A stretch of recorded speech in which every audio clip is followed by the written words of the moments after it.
Are you using GPT-3 at all for any of your comps? Or I mean, comps is comps, but are you using it at all for anything? For my business, not really. I mean, I'll use it for writing like emails to government agencies just for deals and stuff. I'll use it for something, but like not for an insane amount, right? Like I'll do it for my SMS script. Nothing crazy though. Like I did a whole video on it. I did a full breakdown. You watched that video? I don't think so. I don't think For an hour and a half, I went over exactly how to use ChatGPT for wholesaling. Okay, I'll watch The that. best use cases I've personally found for it have been, number one, writing email for specific lists. So I went there like, write an email on how requesting to pull the code violations for this county. And then it'll do it for you. And then you can copy and paste, send it to 100 agencies. Yeah. I give it my SMS scripts and say, make it better, include this, exclude that. And I gave him like 100 SMS scripts, rewrote them, did it like that. There's not an insane amount of use cases that's going to change the world for wholesaling today, but there are some that they're really good to be used. Now it's going to get crazier, but every guru in the world is trying to find a way to sell you on this.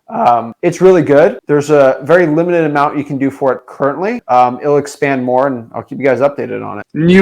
Another question. I mean, since Christian was asking it, how often do you use Privy? Because I know Benson Juarez, and he actually gave me an account for that, and I've been using it since. Cool. And I like it, and I know that you posted some videos talking about it before. Are you still using it at all, or do you just predominantly focus your time on like Zillow for sell by owners and stuff like that? So I can calculate pretty quick how many times I used it in the past 3 months. Once. I used it once in the past 3 months for a video on it. That's pretty much it. Okay. And then last question. What would you do? So is there anything you can do about, let's say, so I had a deal where I was going to make, the spread was 40,000. I was going to pay 20,000 in commission to two realtors that were involved. And I was going to make 21,000 after that. The realtor that was involved on the buyer's side, she went and she stalled the contract. In other words, like didn't sell. And I didn't know like what I should do at the time. This was a while ago, like 8 months ago or so. And so I just let it go and just kept trying to talk to her, see what was going on, why they weren't signing. And it was like nitpicking, like, oh, it's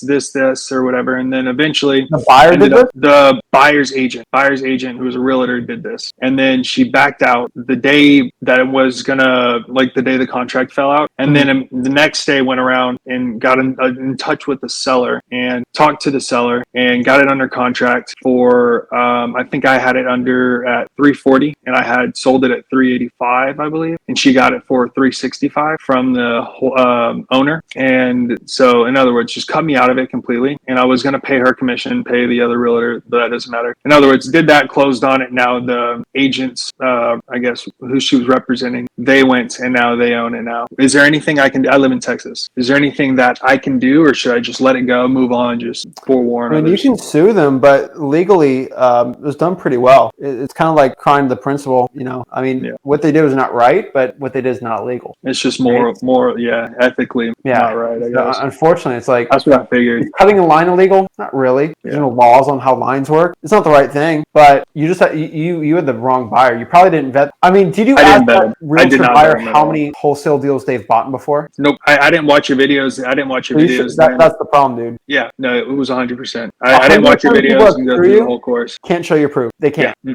And so that was the biggest problem I always have. So unfortunately, there's nothing you can do. And this is from a guy that last year had 4 deals attempted to be stolen from me. And I had to pay, I think, at least $5,000 last year of just lawyers. Not for any court filing, just threatening people. $5,000 just to threaten people to stop trying to steal my deal. And it works every time. Yeah. And so as a guy that spends a lot of money on lawyers to stop people from stealing deals, I can actually sue them when I have it under contract when they try to steal my deal. Now, I think you kind of know this. What you should have done in that situation, because you're already too deep in the deal, you just keep their non-refundable deposit. And once you keep their non-refundable deposit, they get in big trouble. Rick also talks about this a lot, but you make sure their inspection period for them to actually buy it is for the contract actually done, so you can get an extension if you really had to. But yeah, that was just a bad person. Unfortunately, that's real estate in general. You got to ask better questions. Yeah, that was my bad, because I didn't watch your videos, and I recommend anybody who hasn't gone through your course go through your course. It's very well put together, and it answered a lot of questions. I didn't know to vet. I didn't know about vetting. I didn't know about how to actually do the contract. Try to get stolen from me for me to actually do do that? Yeah. And so I found 100% of people that are legit. I can go through those questions. But hey, you live and you learn, man. I mean, Yeah, of course. whatever. Of course. Yeah. Well, I appreciate it, Zach. Thank you. Thank you All right. for all And the. hey, I got nothing bad about Privy. I just don't use it. So I'm Yeah. not a big MLS wholesaling guy. I do it, but it's mostly people just sending me deals, and I do it from there. But I tell people you can make a lot of money off Privy. All right. So whoever the owner guy you said, I'll tell you. I talk to people that do a lot of deals off Privy. I'm not the big guy on it. I think it's still better to do off market for your time. If there was a million of me, there'd be 4 of me just doing on market. I found more money just doing. I've done better just doing virtual deals off market than I've had on market. But if you're an agent, I think it's a good thing too. Awesome. Well, I appreciate it, Zach. All right, keep it up, man. Have a good one. Boom.